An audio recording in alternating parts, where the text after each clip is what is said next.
Welcome back, everybody. Um, this is the Lakeside Fantasy Podcast. You probably forgot who we are, but in case you forgot, we're the people who don't have the answers, and neither do the experts. Um, it's been a while, It's guys. been it's been a minute. It has been a minute. We took a little mid-season break, unintentionally, but we get a little busy. Intentionally, yeah. Some of us has to just recoup. It hasn't been a pretty first half of the season for some of us.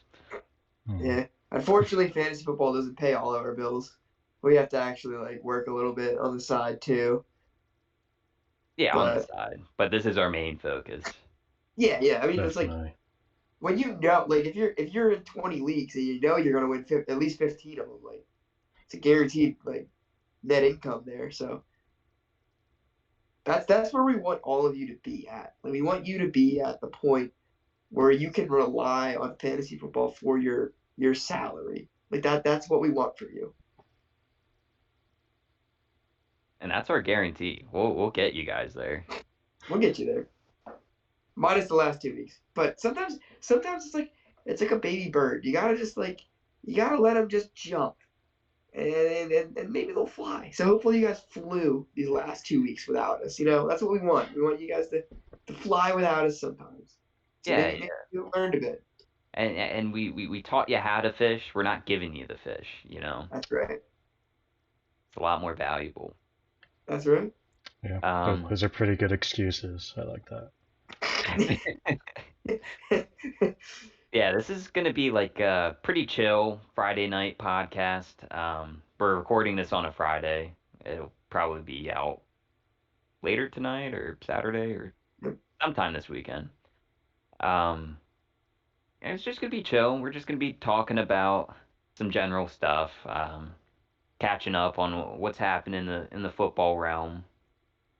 Go over some trades. It'll be an open forum. So, where do we want to start, guys? I feel like there's been a good amount of things that have happened in the last few weeks that it's hard to I'm trying to remember what we didn't cover up until this point. But are there any big storylines you want to hit on, big fantasy stuff? I don't know. I mean, I think we might have just stopped right when Kenneth Walker became a thing. Yeah, he's the Uh, guy, man. Yeah, I think I remember maybe in our last episode, or maybe episode before that, we were like, Kenneth Walker, this is going to be your waiver pickup of the year. It's not going to get better than that, and it's panning out to be that way. He looks really good. Yeah, he could be a top he could be a future first round pick. He's that good. Think He's so. looking that good. He looks strong, elusive, fast. I mean, he's got it all. It seems Yeah. like. Um, I think what else? I think So I, Brees Hall I yeah, got yeah, injured. that's a blow. Yeah, he's looking that's a so big one. good. But Yeah. That just immediately makes me think of the trade we did, Connor, oh right yeah, the before Brees Hall had his season-ending injury. I don't know if you want to pull that up for people to see. there we go. And so yeah, this was a pretty big trade. Um, I in this redraft league, I had a lot of running backs that I was okay to part with one of them. I had Brees Hall, I had Alvin Kamara, DeAndre Swift, um, and Kenneth Walker. I mean, those are all really good guys. I didn't have a tight end though. So my thought process was I need to go out and I want to get a really good tight end. Yeah, And making this trade with you, Connor, I said from the get-go, this trade is really good for both of us. Um, as long as for me personally, no one gets hurt. Like none of my running backs get hurt because we all know DeAndre Swift, really good running back, but he's barely played this season. Even this past couple weeks, he's not getting a full workload at all. Um, Yeah, that's a big disappointment there. Hmm. yeah, and then Brees Hall just had a season-ending injury. I think that week that I made that trade with you, Connor. Yeah, I believe Um, so. so now I go from having four really strong running backs to just having Alvin Kamara and then a shaky DeAndre Swift, which isn't like an awful position to be in, but I don't know. So far, I mean, Travis Kelsey, he's still doing his thing. Like I can't complain too much. He's Mhm. still being that number one tight end for me. Yeah, can't But go wrong with the number one tight end. exactly, yeah. But Kenneth Walker, man, he's looking to be maybe the top running back right now. I don't Yeah, know. And definitely Alan benefiting Lazard, from that. yeah, Alan Lazard's been pretty good too. Yeah. Which I want to throw out one of my I told you so. Because at the beginning of the season, I was like, hey, or even before the season started, I'd be like, hey, get Alan Lazard. It seems like And he's catching a touchdown like every game. It seems like every other game. yeah, that's what I'm saying. I mean, Devontae Adams was a touchdown machine for us. Someone had to pick up those touchdown or those red zone targets, and I believed in Alan Lazard, and he hasn't had like any crazy games, but he's just been very consistent. Yeah. I do like this trade though. Um, I feel like I like the Walker, Lazard, Godwin side more, but it's tough because like I don't see like both of your teams like positions. Like Yeah, that to me is a stronger side, but that's because there's so many more. But there's three players being traded for one. yeah, I really needed quality starters because my team was just filled with a bunch of guys that I thought could, be good this season, but um, just we're on the edge of I don't want to drop them because I believe they could show up, but like they weren't doing enough that I could trust anyone. And yeah, I mean Matt was interested in Kelsey, and I knew I had to get a haul for him. I saw your team, and you were just stacked everywhere, so um, I wasn't just gonna take like one starter or two. You Definitely know, need I like three. I like that strategy. So like I'm gonna go old school on you here, and Connor, you'll like this one. I had in one of our first like fantasy leagues, I had Matt Forte on my team, and he was like a real good player, right? And Matt Hmm. Forte was a good running back. Um, but my team was underperforming for sure, and it definitely begs the question of like when do you hit the point where it's like people value this player. I'm gonna try to flip him for like 2 to 3 startable players. Like they're not gonna be in that tier one of where he's at, but if I can get multiple tier twos or tier threes, maybe that'll actually help my team get to where it needs to be. Yeah, Because that's exactly what I turned Matt Forte into like two running backs or and a receiver, and it helped me. Like I made it to the playoffs and made a slight run. And I remember looking at like after this trade was done, looking at your team, Connor, and being like, I like you. And same thing with you, Matt. I looked at your team and I was like, I like this trade for you. Like I think it was beneficial for both sides. I really do. And definitely. Connor, I think Connor, this really helped out your team a lot. Yeah, I Um, was I was struggling, like really struggling. So yeah, and I knew I had to make a move, a league-winning move. Um, Travis Kelsey is one of those league-winning players, uh, but you're playing the risk of now you're getting rid of all your depth. If anyone gets hurt, that could knock you out. But if everyone stays healthy, then you've got a real good shot at getting the championship. Yeah. Um, yeah, I'm already seeing an effect from this trade. because like this past week I lost by like 5 points or something like that, and I'm just thinking like, ah, Kenneth Walker would have gotten me those points, or Alan Lazard would have gotten me more points than Romeo Dobbs. Yeah. Hmm. Like, but yeah, we'll see how this pans out at the There's end of the definitely season. something to be said for like swinging for the fences though. In that like risky strategy of like I don't really have any depth, but my starting squad looks so good. Yeah, Yeah, definitely like that move because there's like, yeah, I mean, like the prizes for second and third usually aren't that big, and you know, you're just trying to get first. Like that's the main goal. So If you ain't first, you're last, right? exactly, Yes, you Talladega Nights. it's a yes, good movie. yeah, Great movie. yeah. So like both philosophies with this trade are in the right. They just have different like risk levels. Back to that risk tolerance we kind of talked to before the season started. Yeah, So looking at this trade without the context looks really like one-sided, but it made a lot of yeah, sense for both teams. yeah, How's Chris Godwin doing? Is he playing?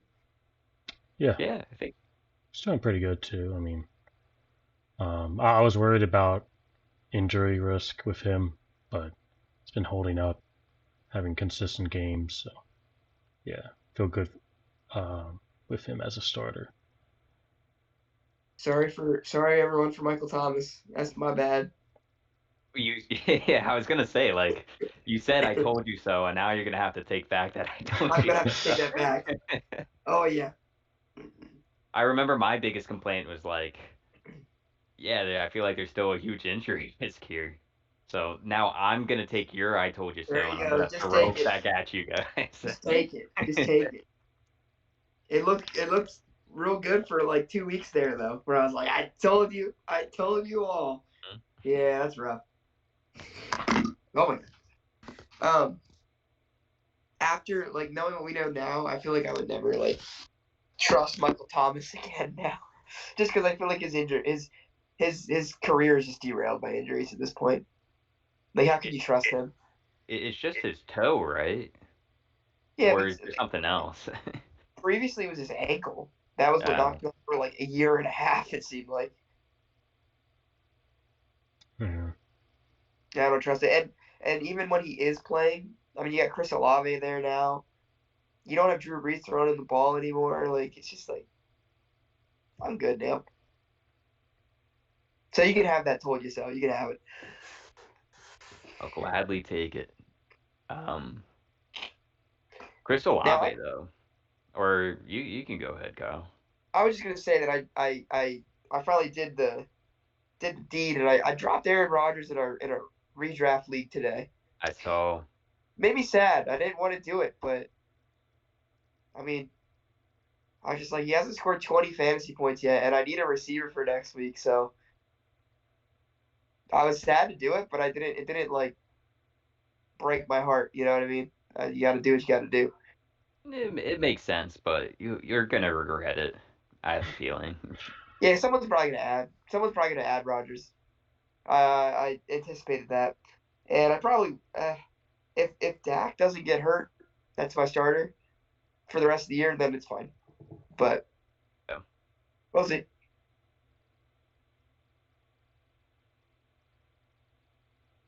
Yeah.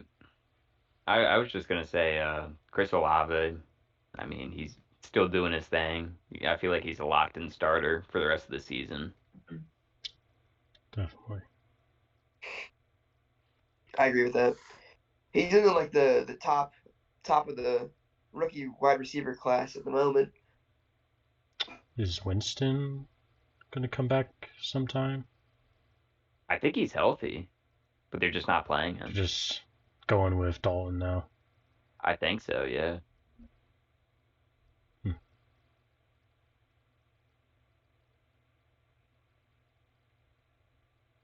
How you feel about that Chase Claypool trade?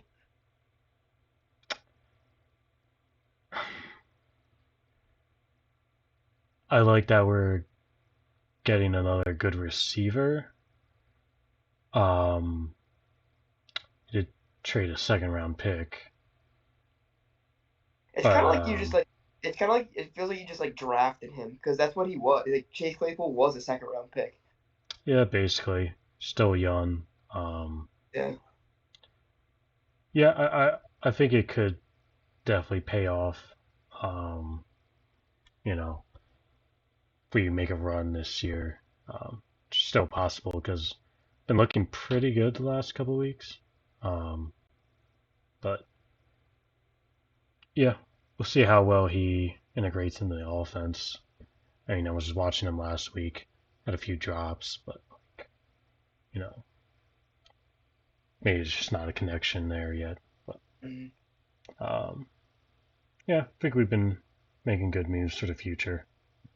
So hurts to see Uh, Roquan Smith gone though. oh yeah, that's tough. I'm I'm a little upset by that trade because the Packers also offered a second round pick for Chase Claypool, Yeah. and, I and think Claypool's real good. he's really good. I mean, if you ask him, he thinks he's a top three receiver. Um, I Oh wouldn't go wow. that far, but like he definitely has the talent. I would have liked him to be on the Packers. That would have been cool. I think he'd be yeah. Like I feel like the last like few weeks, Justin Fields has very like quickly become like a QB1 candidate. Not like overall QB1, but like a startable quarterback. Is what I'm trying to say. Like in With those fantasy, legs, with Yeah, those legs, yeah, with just his rushing ability. he's turning into like a Jalen Hurts, 2021 kind of fantasy player. Yeah, which is definitely exciting. That's exciting for you, Connor. yeah, it's definitely exciting to see. He actually broke, I think Michael Vick's rushing single game rushing record. Oh wow. It's Yeah, so random. yeah, It kind of came yeah, out of nowhere. and we still lost. Um, Yeah. but yeah, it's been good seeing him. It seems like the offense kind of figured out like what works best for Justin and what we have as a group. So be interesting to see if he can keep it up or not. But yeah, if Justin Fields is out on your waivers, pick him up. Because As like a solid like even just like a backup yeah, like that like Fields is a backup quarterback. He's looking real nice now. yeah, I might even just like throw him in the start if you don't have good Yeah, options at QB. Like, he's gonna get the rushing yards. So I would say the floor is pretty high for him. Yeah, especially if you got like QBs or like Matthew Stafford or Aaron Rodgers. I feel like Justin Fields could be potentially actually probably a better option than those two at the moment. crazy. It's all in the rushing though. Yeah. Like that almost makes you think like I don't want to completely make this into a dynasty conversation here, but like, does that make you like in the future want to like target rushing quarterbacks? Because it kind of makes me want to do that because it seems like whenever a quarterback, even if they're lacking in their passing ability, if they can rush the football, like there's a good chance there's gonna be a top 10 fantasy QB. Yeah, A a weird. I don't know if I'd call it a belief, but like something that I'm starting to believe in.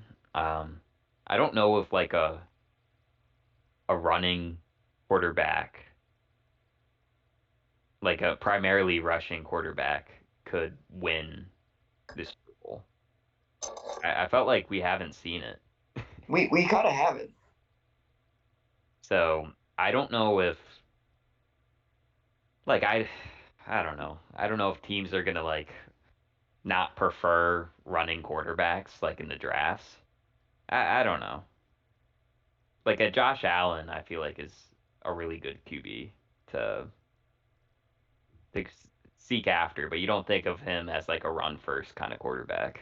Right. yeah, And So like as like a couch analyst fan, like I was always worried about like my team drafting a rushing quarterback just because of like injury histories with rushing quarterbacks.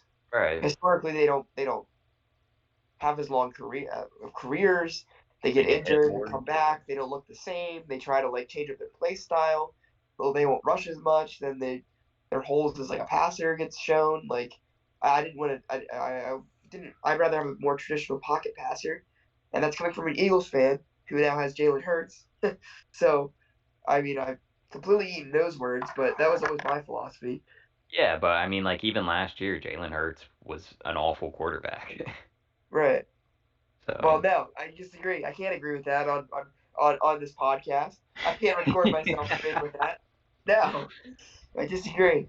I mean, I think he was an awful quarterback last year. I was kind of panicking as like a an AJ Brown owner. I'm like, oh great, I got this guy throwing to the AJ Brown now. But I mean, he's definitely he's definitely made some huge strides in the passing game. Oh Um, yeah, so yeah, if you're not just a running quarterback, then I feel like you'd have a future in the league. But so far, Justin Fields, I mean, I don't know if we've really seen the passing ability yet. So I I I guess like the comparison I want to make is like if you look at like Justin Herbert, who has looked like such a phenomenal pocket passer, right? And you compare like just look at like next week. You compare like Justin Herbert to Justin Fields. Is there that big of a difference fantasy wise between the two? Justin Fields, I can see Justin Fields getting more points than Herbert.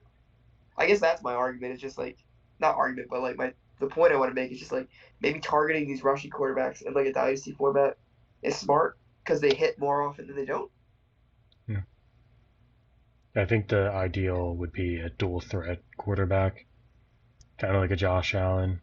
Um, where you're definitely going to get some rushing yards, but like it's not dependent on rushing, and you're not worried um, they're going to get injured. Seems like the trend is going towards like dual threat quarterbacks too, like Yeah,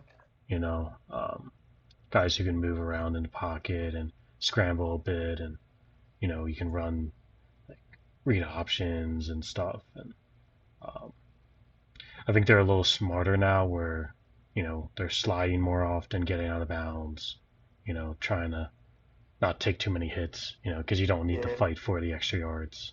Um, so, yeah, I mean, if you're in Dynasty or even redraft, like looking for those dual threat quarterbacks could be um, good strategy. So just a traditional pocket passer. yeah, you both make good points. Um, especially you're right, Kyle. I mean, like with fantasy, I feel like it is kind of a safe bet to in Dynasty to be drafting like rushing quarterbacks. I was more so just making like a football kind of statement rather than fantasy, where I'm like I feel like just a rushing quarterback won't ever like win a Super Bowl.